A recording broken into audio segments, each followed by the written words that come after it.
It is the American Racing Snobs getting ready for the final Formula One Grand Prix of the year at Abu Dhabi, the Yas Marina circuit. Tony Rizzuti with you as always, and sitting across the glass from me, former ESPN the Magazine Formula One correspondent Eric Morse. Eric, how you doing? We're down to the final one. It's like a happy and sad moment for me. It's one of those, I hate when the season comes to an end, but then again, I'm ready for the new cars. I'm ready for the pecking order to get jumbled up a little bit. The season opener at Australia has a certain energy to it because there's so much hope for all those top teams and even those midfield, seeing what's going to be different. So we get one last look at these cars because in Formula One, they completely rebuild each car for each season. So this extremely successful package that Mercedes has taken to an unprecedented 6th World Championship. It's the last time we'll see those cars. I'm sure the ones next year will look pretty similar. Will they race similarly? Only time will tell for that. But it is kind of like the last day of school. All the championships are locked up. There's not going to be a huge amount of drama, I don't think, between posturing, but at least in the Mercedes thing, Bottas trying to go into the off-season. I think he's already proved what he needed to prove this year by winning 4 races and out-qualifying Lewis Hamilton. That's something I never thought I'd say. Even though he did come up short in his championship fight, I don't expect much drama there other than Bottas probably wants to kind of set the tone for the off-season with another strong performance. But the question is, where's the dust going to settle at Ferrari after yet another controversial moment in Brazil? They've had a little bit of time to kind of cool off after running into each other on the straightaway, more specifically Sebastian Vettel running into Charles Leclerc. And also you have, can Red Bull keep up their form? I am a big believer that even though these cars are going to change, I think this is an important momentum race for setting the tone for next year. And right now, Mercedes kind of on the back foot.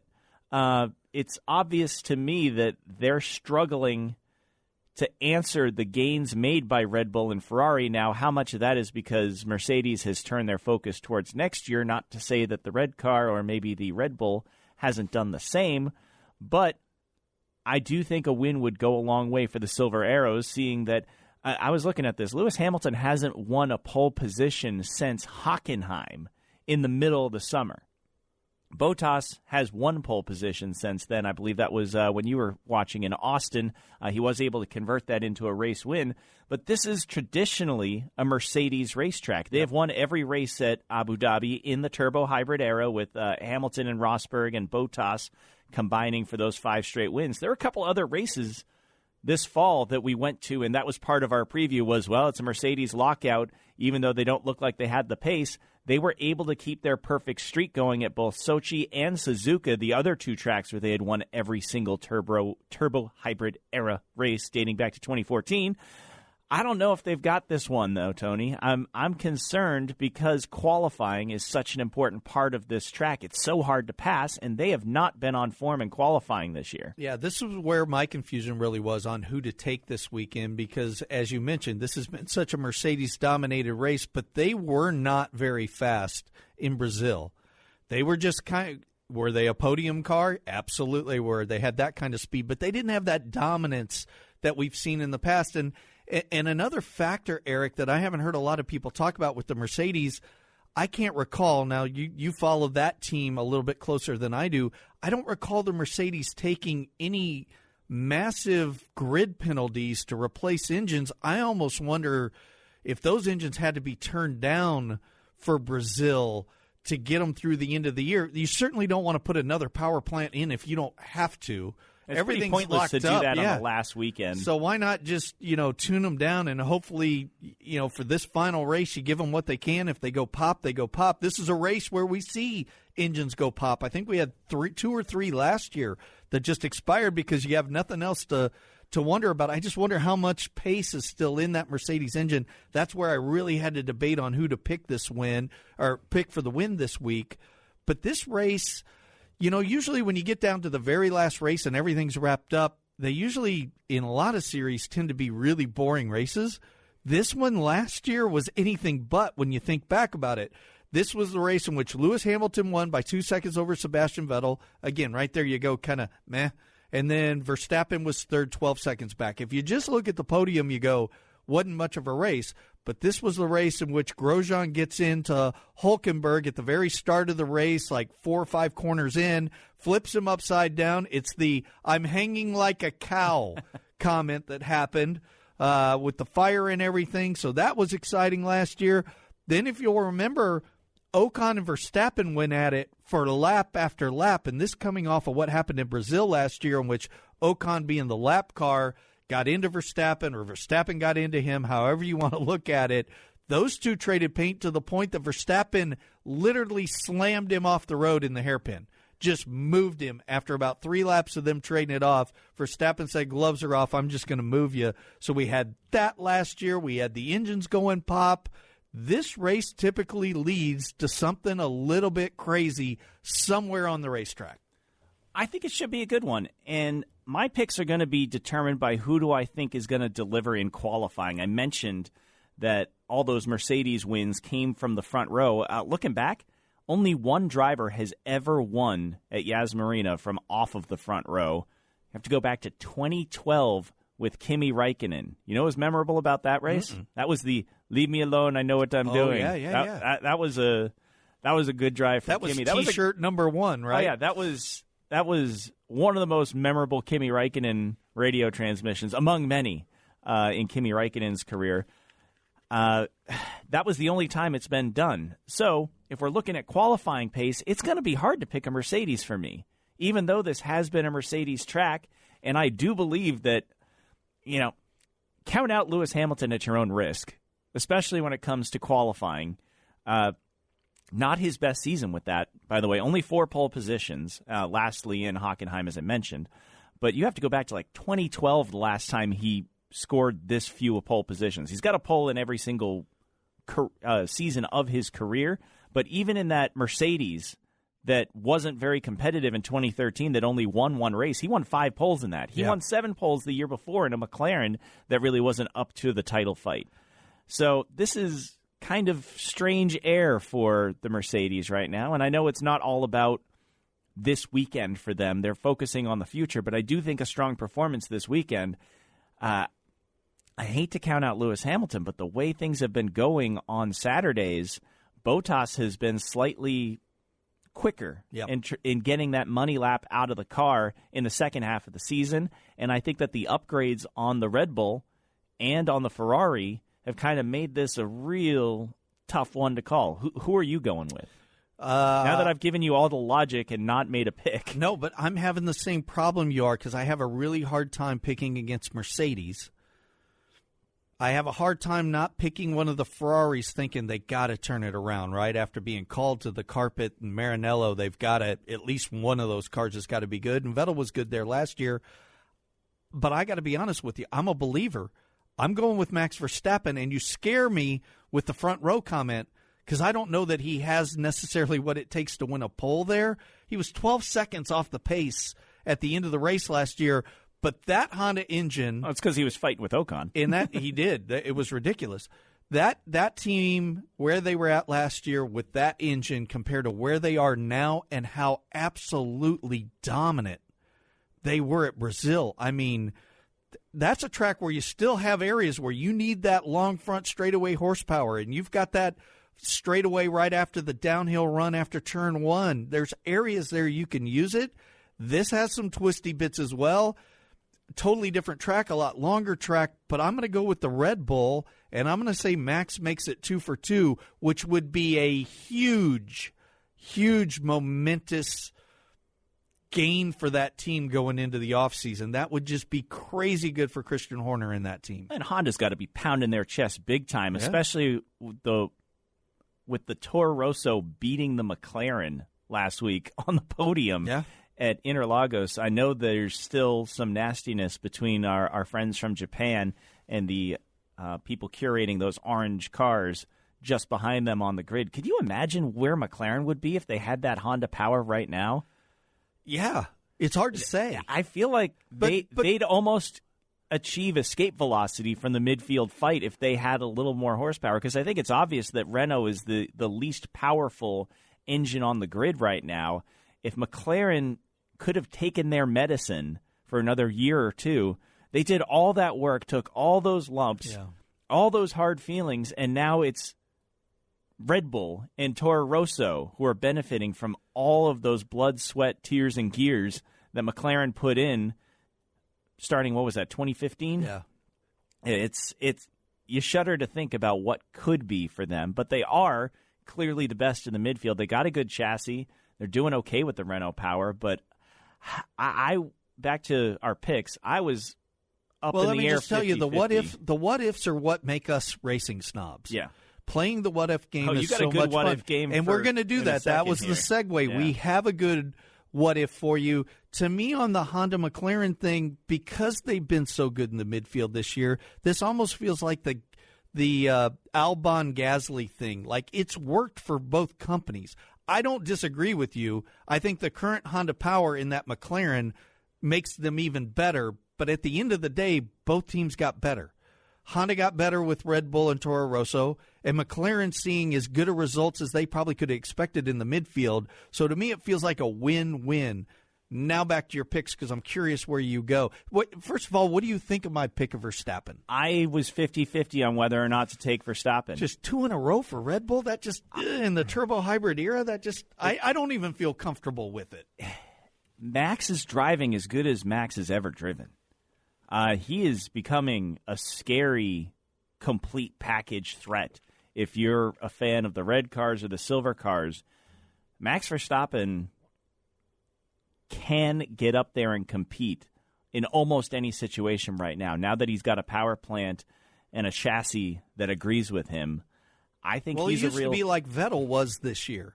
Like, you get really good races and then like, what did you just do? He's not doing that. I think... Yeah, Max has cleaned it up. I can't think of any WTF Max moments this year. Spa wasn't that. That was where he had that optimistic first corner with, what was it, Kimi, and then trying to get stamp. You know, and a first lap incident, you have a little bit more forgiveness for it. Didn't he also have a little bit in Mexico City with Bottas? Going wide into him there. Yeah. But still, we were talking about... But it's more... they're not we're just seeing like, improvement. We're seeing growth from it yes. from Verstappen, but it's not compromising his aggression. It's not compromising his speed. And he's still, 25? Oh, he's younger than that. 23? He's got to be younger than that. He was a teenager when he won in 2016. Tell me your pick. I'll look it up. I was on the fence about taking him. I'm going to be contrary, and I think it's Charles Leclerc that makes a statement going into the offseason. He's been the fastest Ferrari and the one that's made the least amount of bonehead plays. But I do feel my tinge of guilt, as you're starting to feel a little bit of apprehension about picking the Red Bull on consecutive weeks. 22. Max is 22. Yeah. Good night. Yeah, and his best years are still ahead of him. He's only getting better.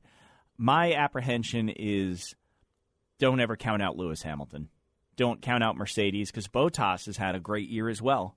And they're all trying to make that statement going into the offseason. If you're going to take Max to win the race, I think the driver with the most sizzle on his steak right now is still Carlos Sainz. I really like Carlos. I don't think we gave him enough credit last week. Yeah, he got the penalty, put him on the podium. Dude started last. Yeah. That racecraft is unbelievable. He had to have some things go right, but he is driving every bit as good as anyone in the top 6 right now.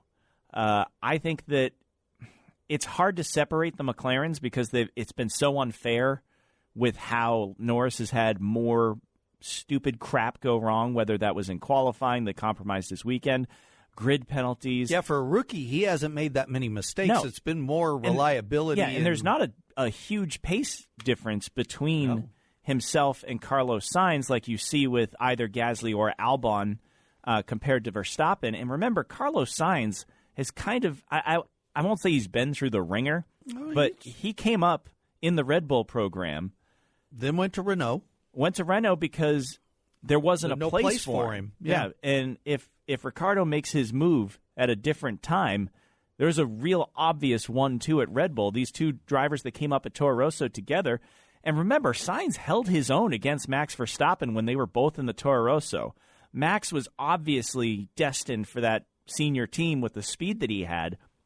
But Sainz could hang on to his coattails, I think, better than any teammate, with the exception of Danny Ricciardo, in Max's career. I agree. So I think that kind of elevates Carlos's stock. He went to Renault. Things didn't pan out there, but he was still very consistent. And now he's making the most out of the situation in McLaren, putting McLaren back on the podium for the first time since, what was it, Kevin Magnussen? Is he your midfield guy? Is this what you're leading into? This is what I'm getting into, is Carlos Sainz has got a swagger that can't be stopped right now. And I think that he's going to be the best of the midfield this weekend. I think if McLaren can make another step forward, they could be nipping at the heels of being that team that escapes the midfield. Wouldn't it be great if we had 4 of them going at it? Especially, I was looking back at some of these races where the races weren't great back in like 2008, 2009, 2010.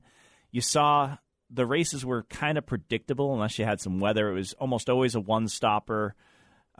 It was so hard to pass. There was no DRS. You remember that Alonso race at Abu Dhabi where he should have won the championship, and then they pitted him to cover the wrong Red Bull. I didn't even mention he retired last year. Yeah. That was his retirement race. Yeah.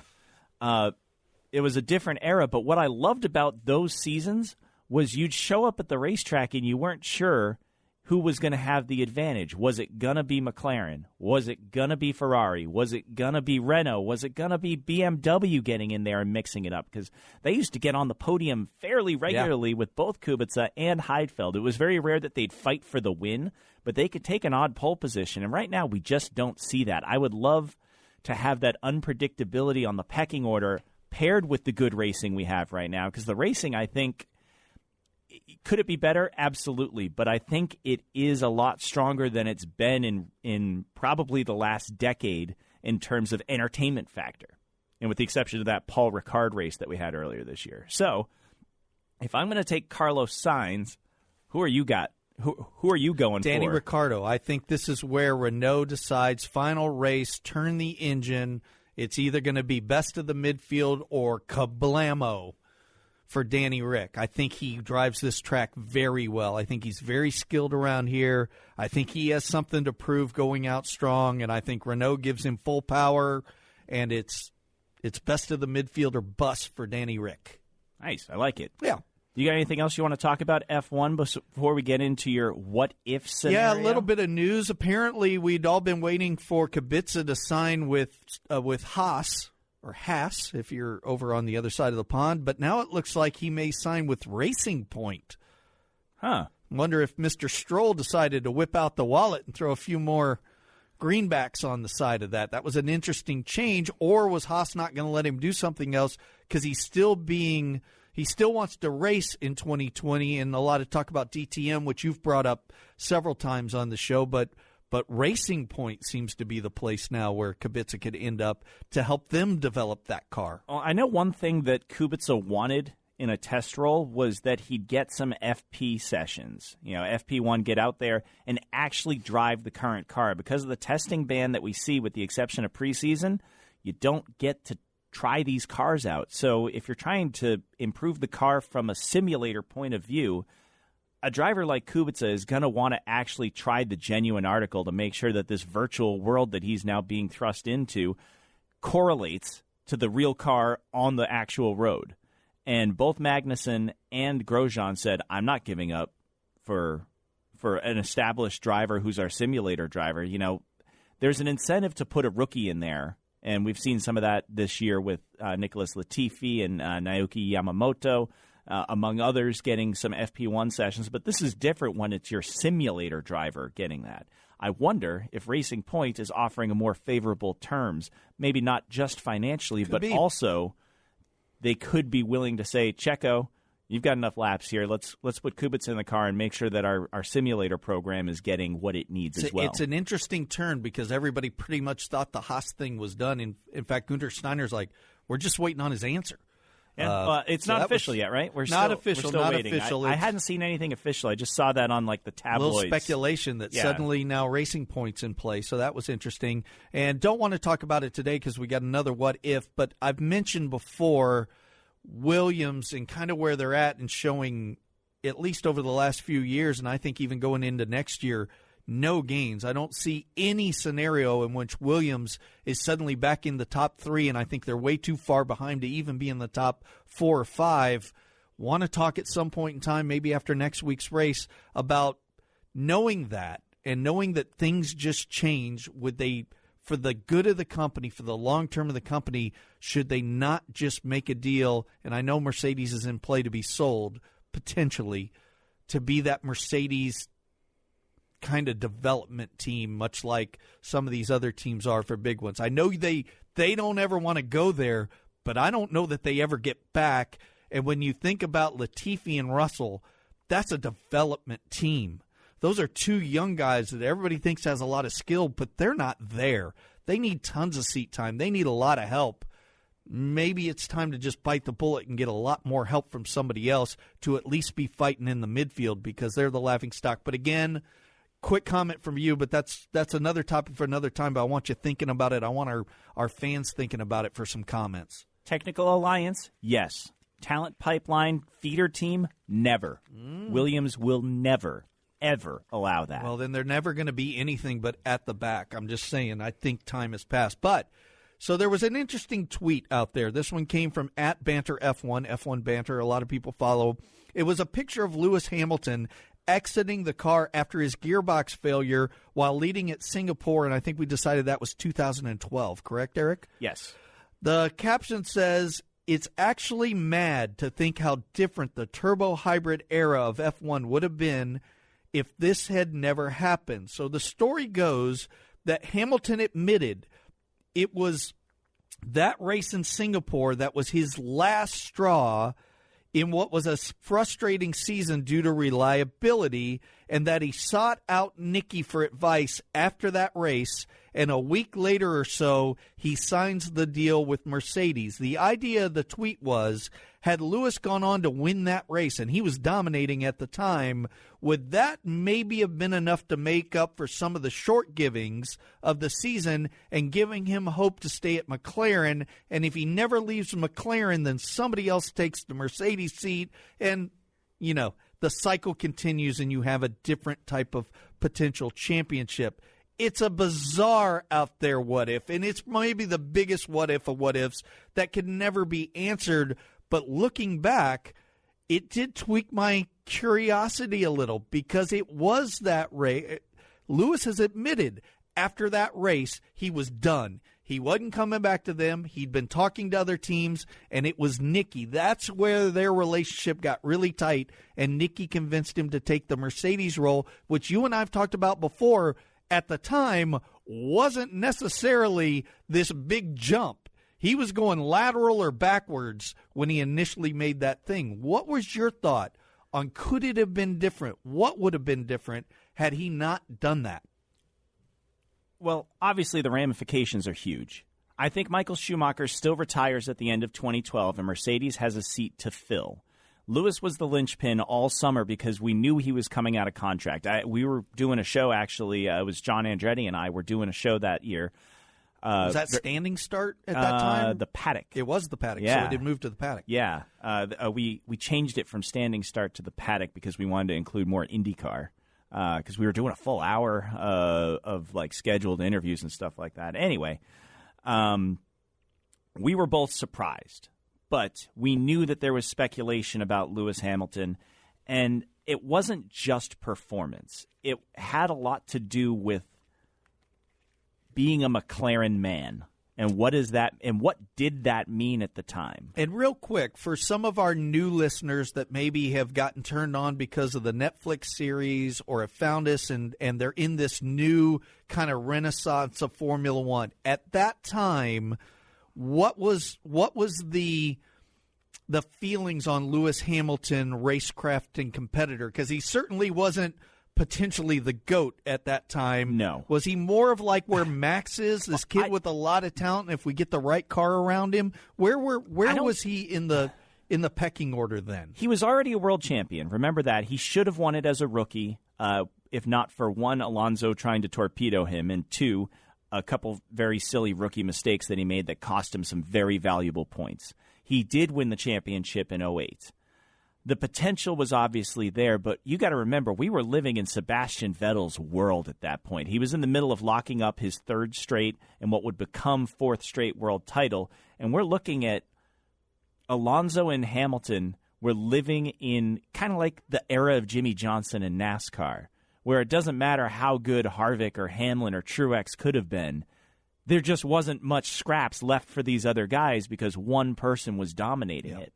So, in the background of everyone's chasing Red Bull, everyone's chasing Vettel, McLaren had put a truly awful car underneath Lewis in 2009 after winning the championship. That kind of got everyone's attention. Is the might of McLaren is something that, as a Hamilton fan, I always believed in, that they were they were suited well to recover if they put a bad season or didn't have a good development summer where, hey, they're going to come back strong next year. But after the third or fourth straight year of this car can win a race, but it can't win a championship, and you're looking at this kid in his prime, he was always known as the best overtaker, and I hate to put words in his mouth because he's not here.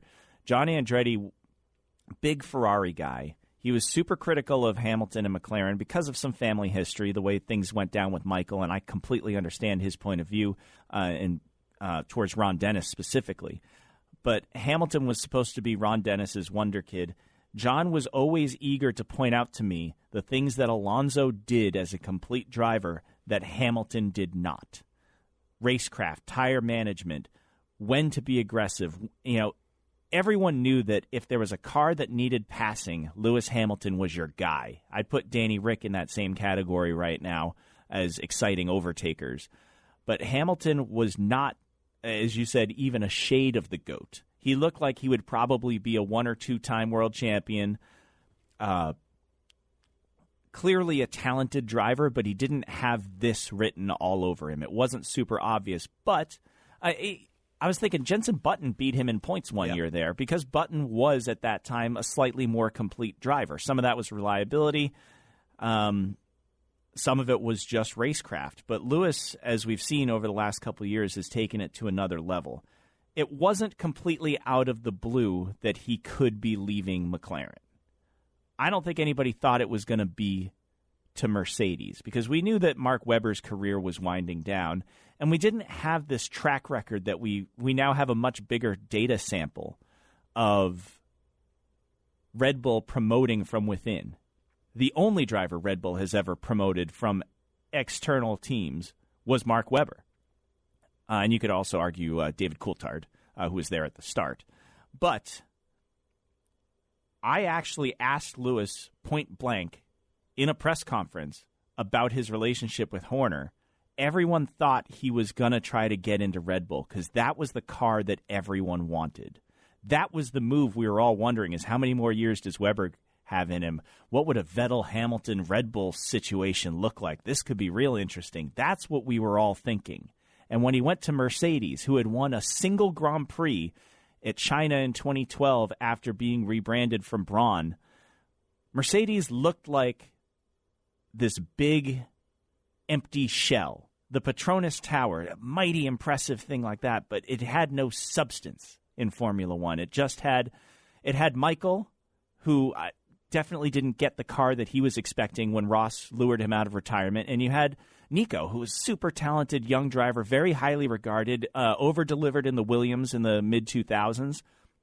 But for him to go to Mercedes, we were all like, well, this doesn't quite add up. This car's slower. Yes, everyone's talking about the big, mighty Mercedes power plant that could dominate in 2014, and he wouldn't be the first driver to have either a lame duck or even take a year off waiting for the right seat to open up. Mm-hmm. But we're like, this doesn't make sense. Mercedes and McLaren are also partners, and that lasted for a year into the turbo hybrid era, and if you recall, that's the last time McLaren was on the podium. I don't think any of us expected McLaren to stumble for as long as they did in this situation. To me, the move, this what-if situation of does he or doesn't he, I think that might have been the last straw, and he went and signed the deal later that week. The deal was already out there, and I think the major thing that is overlooked is that what it meant to be a McLaren man when Ron Dennis and Martin Whitmarsh were running that company, clean cut, on time, sponsor appearances all around the world, pressing flesh, making people happy, signing piles and piles and piles of autographs, very little personal time, very little. What defines Lewis Hamilton to you now besides his on-track action is his lifestyle. Yeah. The dude's got tattoos up his neck, all over his back. Earrings, jewelry, the cornrows, clothing, designs clothes. He's involved with music production.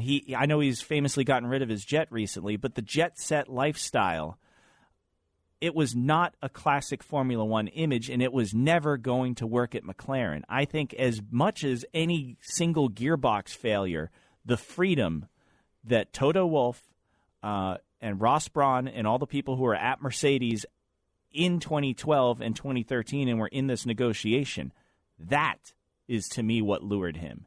And I think that no one could have expected that they would have become the most dominant team shortly thereafter. I think there was a hope that they would get a leg up on everybody, and 2014, 2015 could be some good years. And I think that was the first thing that got him talking to them. But like I said, we were all looking at Red Bull, I don't think Ferrari was really on the radar, but I may have gone off on a bit of a tangent there. But good stuff. I remember this vividly because I was seeing it through the eyes of a Hamilton fan. So I was recording this mentally the entire time it was going, which is why I've got such strong recall for what the landscape was. And you brought up the what if, and I love what ifs. My college essay was about what if Andrew Jackson had won the Battle of New Orleans in the War of 1812 after the war had been finished, but no one told him. How would that have changed the countryscape? I love counter-historical situations. I'll put out a couple things like this. There's some real easy ones to say. Nico Rosberg walks the 2014 championship easily. Yeah. Probably 2015 as well. Vettel had a strong car in 15. Yeah. Possibly. Vettel could have been there in 15, I think. Yeah, and that was at Ferrari, his first season there. He came out of the box pretty strong there. The question is, who would have gone there? Because I don't think Michael would have stuck around. He was going to retire no matter what. Yep. At the end of the 2012 season. And I was looking at who would have been in the pipeline, who would have been on their radar if Lewis said, thanks, no thanks, I'm staying at McLaren. The first one that pops out to me is if you go down the grid to Force India. Because remember, Sergio Perez, his stock was through the roof at that time. Yep. He was the driver tabbed by McLaren to replace Lewis Hamilton. Also, his teammate Nico Hülkenberg. Wow. I think either of those two could have ended up alongside Nico Rosberg in what would have become a rocket ship of a car in 2014. The 2014 Merc and the 2016 Merc were unbeatable juggernauts. They rank up there with the McLaren from 1988, the MP44, and Frank Williams' car from 1992 that carried Nigel Mansell to the championship. It is in that class along with the, was it the 2004 Schumacher Ferrari? Was that the one that just gave no one else a whiff of hope? One of the 5 best F1 cars of all time, and that could have gone to someone like Checo or Nico. All because of what if. When you throw Nico in there, I mean, that really becomes the what if. Not so much if Hamilton doesn't win more championship or what, but Nico's never scored a podium. He's finding himself out of the sport. He's one of the biggest what if drivers of all time. You throw him into this particular what if, and the plot thickens. Could you imagine how everything changes? That's where it really got me. Yeah. The Lewis thing is kind of a fun what if because we know how it ends for Lewis, or we know where it is for Lewis right now. It's a good story. But for Nico Hülkenberg, if he gets that ride, this is a life-changing event that didn't happen potentially because a busted gearbox in a race that Lewis was dominating. Well, ask Valtteri Bottas. If Lewis Hamilton doesn't blow the engine while leading in Malaysia in 2016, he still ekes that championship out. Does Nico Rosberg retire after just getting beaten by Lewis Hamilton 3 times? I don't think so.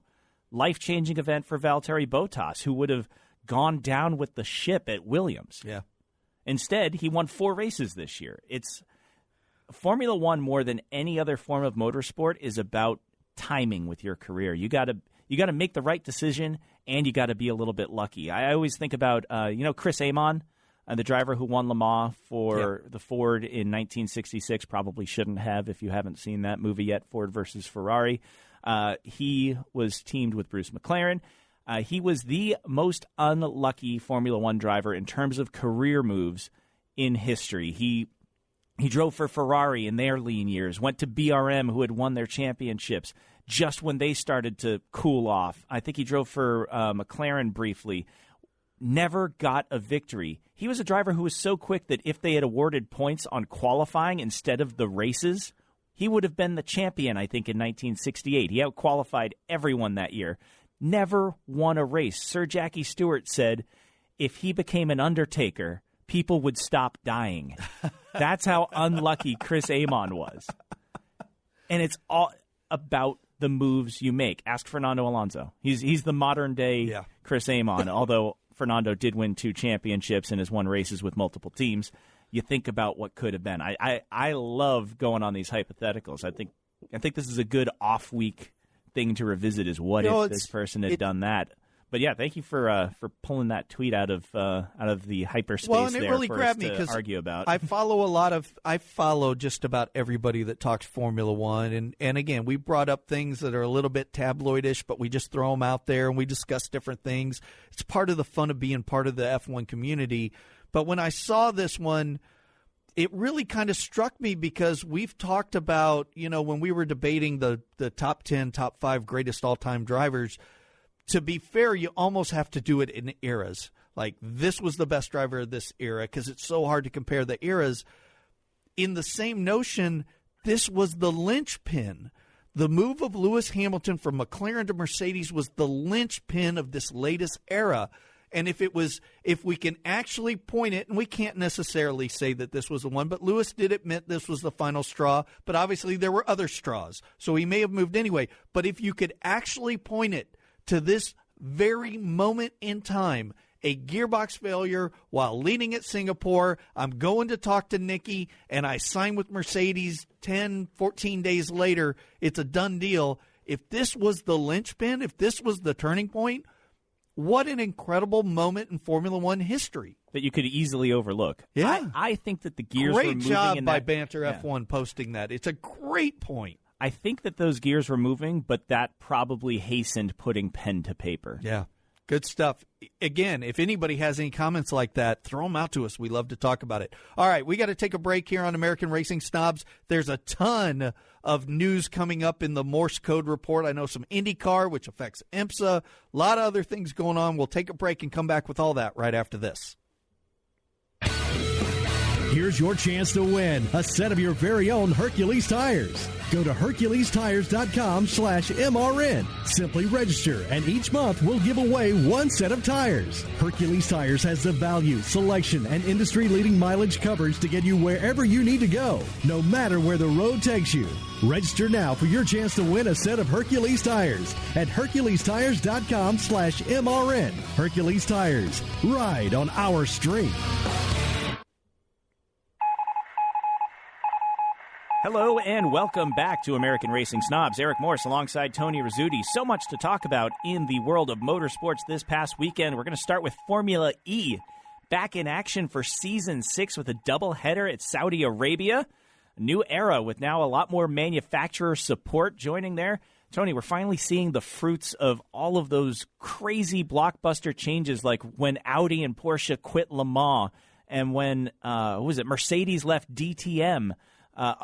Other teams taking away from their Formula One interest to invest in this new series. This is where the rubber meets the road. They're all there. Tons of factory support up and down this grid, and it should lead to one of the most competitive seasons we have ever seen. And I love the fact that they start as Formula One's ending. They don't try to compete with it and run on the off weekends or everything. They're their own thing when there isn't a whole lot of motorsports out there. They kind of get the stage. It's cool, and to see some of those newer brands and wondering, hey, can these bigger brands that have come into this thing, can they make their mark? Well, it's only one race, but they certainly rattled the cages of the people that had been there for a while. So, one of the teams that used to compete in Formula One and left quite some time ago was on pole position for race number 1 and pole position for race number 2. That would be the BMW team led by Andretti Autosport and their driver Alex Sims on pole position. However, they didn't manage the timing of their attack zone activation very well and ended up tumbling down the order. I think he finished back in 8th. And Tony, it's so confusing on when is the best time to take that attack zone, because you have to do it twice. Basically, that Mario Kart, they made it even more powerful so your car can attack better, but from track to track, you have to go swerve off the racing line, and it can cost you more time than it gains you if you have someone right behind you and can't make the overtake. That's what happened to Alex Sims. That opened the door for Sam Bird in his Audi. Then it was Andre Lauderer in his debut with the new Porsche team in second. Stoffel Van Dorn, remember him? He rounded out the podium for Mercedes. So both Porsche and Mercedes podiumed in their debut. Stoffel's one of those kids that I think deserves another chance. Oh, he was going up against Alonso. He was a kid that I think has a lot of talent, though, as we've seen with this carbon footprint change and everything, maybe Formula E is the perfect place to be if you're young. It's where a lot of these drivers who either didn't make it to Formula One, a lot of Formula 2 drivers up there. I think I counted 9 former F1 drivers up and down that grid. Mm-hmm. That leads us to race number 2. Again, it was Alex Sims on pole position. It's ridiculous. In the Andretti BMW. And luckily, they seemed to learn from their strategy mistakes in race 1, and he was able to convert this pole position into a victory. It looked like it was going to be an Andretti 1-2, but Max Günther was penalized post-race for overtaking just a tad too early on the restart, and that was complicated by the location of the attack mode activation zone. A lot of people wanted to take the attack mode right as the safety car was ending, but according to the drivers' meeting rules, and they had been briefed on this, if someone goes for attack mode under safety car, even if it's coming to the restart, you can't overtake them. You saw one of the Techeetah drivers jam on his brakes to allow Alex Sims to go way out of the groove, activate his attack mode, and then come back in without passing him. It's one of those little gray areas in the rule book, but it cost them a 1-2 finish for the BMW Andretti team. I love how they always bring stuff up and make it a point in a driver's meeting that this is how it's going to happen, and the drivers still end up doing the opposite of what they were just told. It happens in every racing sport. They spell it out. Do not do this, and that's the first thing they do. And some you things would think never you change. would learn. Yeah, I guess in the heat of the moment. Worth a shot. Yeah, that promotes Lucas de Grassi in the Audi to second, and Van Dorn back on the podium, consecutive days in third for Mercedes. That's a perfect podium finishing record if you're keeping track. Next race for Formula E, Santiago, Chile on January 18th. They weren't the only action on track. The Australian Supercars finale, doubleheader down at Newcastle. In a season dominated by the Ford Mustang, specifically Team Penske and Scotty McLaughlin, it was the 888 Holden team that was able to fire a warning shot for 2020 as they swept the weekend with Shane Van Gisbergen on Saturday and Jamie Whincup winning on Sunday. Nice. That makes it 7 straight victories to close out the season for Red Bull Australia Racing. The last time Ford won was the Bathurst 1000, that slightly controversial finish for Scott McLaughlin. So we could see a little bit more parity next year with the Triple H trying to take the fight to DGR. So there's Penske. One Red Bull team going into the offseason all pumped up. Will we see another? Also want to say happy trails to Simona Di Silvestro. The Swiss Miss closes out her full-time Supercars career after 3 full seasons. Her best finish in points this year goes along with her first 2 top 10 finishes coming earlier this season. As you know, she's off to Porsche's Formula E team as a simulator driver. We are hoping that she may pop up at one of the Supercars endurance races next year, or perhaps an odd IMSA race here or there. I'd like to be a simulator driver. And just get paid to sit there. I mean, I'm doing it anyway. Yeah. It's the off season here in NASCAR country, and we do have an iRacing setup. I think I may need to make a visit to that. Eric back in the back a little bit. I'm going to take the 4GT to Bathurst first. There you go. I think that'll be fun. Yeah. IndyCar, deeply strange, silly season continues. Sebastian Bourdais out. Seabass. At Dale Coyne. Sponsorship woes. They thought they had it put together. However, some backers pulled out at the last moment. And Sebastian Bourdais, the 4-time Champ Car champion, is now without a ride in IndyCar. really late in the game. Bourdais accounts for 1/3 of all of Dale Coyne's 6 career victories, winning twice at St. Petersburg. And he's the only driver to win for Dale Coyne in the last 5 seasons. Tony, pop quiz, putting you on the spot. Don't do this. Who else has won for Dale Coyne? Don't do this to me. Justin Wilson. Of course. Got a couple. Right. Mike Conway. I didn't even get them all. Well, yes. The one I couldn't remember was Carlos Huertas from Mexico. Wow. Got There's a surprise name from victory the past, yeah. for Dale Coyne Racing. Still no driver announcement there. That could be a possible landing place for maybe James Hinchcliffe. I was looking up and down the unconfirmed seats for next year. That they include AJ Foyt, Carlin Racing, this now one seat that's open at Coyne because we are expecting Santino Ferrucci to be back at Dale Coyne Racing. We also know that Ed Carpenter is looking for a co-driver for the road courses, and there's also that specter of a possible 4th Ganassi car. However, it is getting very late in the game for that to come together, so we'll keep an eye out for any of those drivers who are still looking for a home in 2020. Sebastian Bourdais, though, not looking for a home. The same day he got canned from Dale Coyne, he landed on his feet in IMSA. You can't stop Seabass. You can only hope to contain him. Kick his ass, Seabass. Bit of a reunion for him, actually. He's back with the Mustang sampling sponsorship and Joao Barbosa. Remember, he used to be their endurance driver at Action Express. This is not the Action Express car. We talked about that car likely going away. Now that sponsorship is going over to the JDC Miller number 84 Cadillac. It will be rebranded as number 5 just to confuse people next year. Why not? It is not a teammate to the Wheeling Cadillac as it has been in previous years. Pretty star-studded lineup, though, with Seabass, Joao Barbosa, and their endurance driver will be Loic Duval. That's pretty stout. That's the best lineup I've seen JDC Miller put together. They have contended and I believe won a couple of races with Steven Simpson, who recently departed the team. So this could be another player here. Sneaky in the fast, prototype. that team. Yeah, they'll sneak up on you. Yeah, they will. Baja 1000 is underway. We don't normally talk about off-road desert truck racing, but the reason I bring it up is Alex Rossi, the winner of the 100th Indy 500, is competing for the second straight season in a Honda Ridgeline.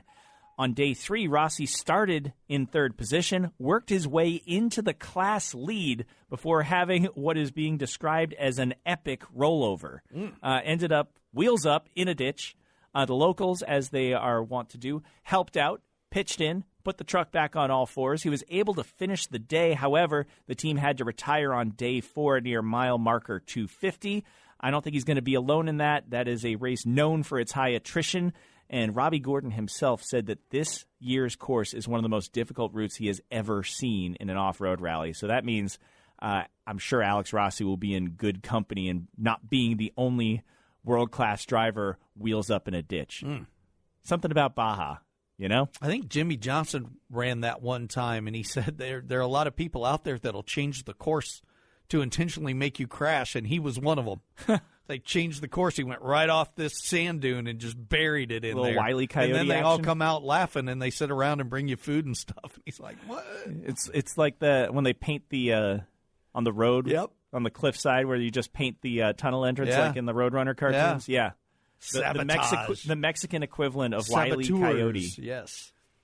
That's pretty much all I got. We've got Formula One coming to a close. I'm sure we're going to talk about that ad nauseum next week rather. And I hope it's the kind of race we can. Yeah. Tell you what, if it's a snoozer, I'll bring in my Kimi Räikkönen book of haikus. There we go. That'll be a lot of fun. We'll lull you to sleep one way or another. Let's go back over the picks again. I have Max Verstappen as my winner. My midfield to Danny Ricciardo. Eric going with Charles Leclerc. And Carlos Sainz. Should be a lot of fun, and hopefully we'll get some more news as to where Kubica might end up and all the cool stuff that's happening on. Plus, we have Formula 2 back in action again. Their start last year was nuts. Oh, yeah. Like the two, Albon, and I want to say, was it De Vries or Latifi? They didn't move. Oh, yeah, that was right off the start. They both had all those cars clutch stalled. problems early in the year, and they pretty much solved them. And we thought, who was it? They did some rolling starts over last summer because the clutch it was a standard part, and it was having way too many problems. So they ditched the standing starts over the summer months. And then when they reintroduced them, they were working well until we got to the finale. Yeah. And there were some fireworks there. Fireworks, when whoever it was that got hit, Charlie Whiting, who was the starter for the race, literally had to duck the debris, hit the starter stand. I mean, just exploded these two cars. A crazy start to that race. So they're always a lot of fun out there. Speaking of Formula 2 and fireworks, just want to touch on this real quick. Artem Markelov got another ride for next year. You're not really supposed to do this. It's supposed to be a ladder system, so this is his 7th full or partial season. I saw somebody online's like, if they don't know what you can do by now, even if you go out and dominate, it isn't like they're going to change your mind, but race where you want to race. You bring the money, go where you want to go. I'm just glad he's racing in a series where I can watch him. That guy's so exciting. He's been racing in, I believe, the Japanese Super GT series, so looking forward to that for next year. Yeah, it should be a lot of fun. All right. We've gone 51 minutes, but we appreciate you. As always, next week we will talk all the action from Abu Dhabi, the Yas Marina circuit, as we round up another season of Formula One.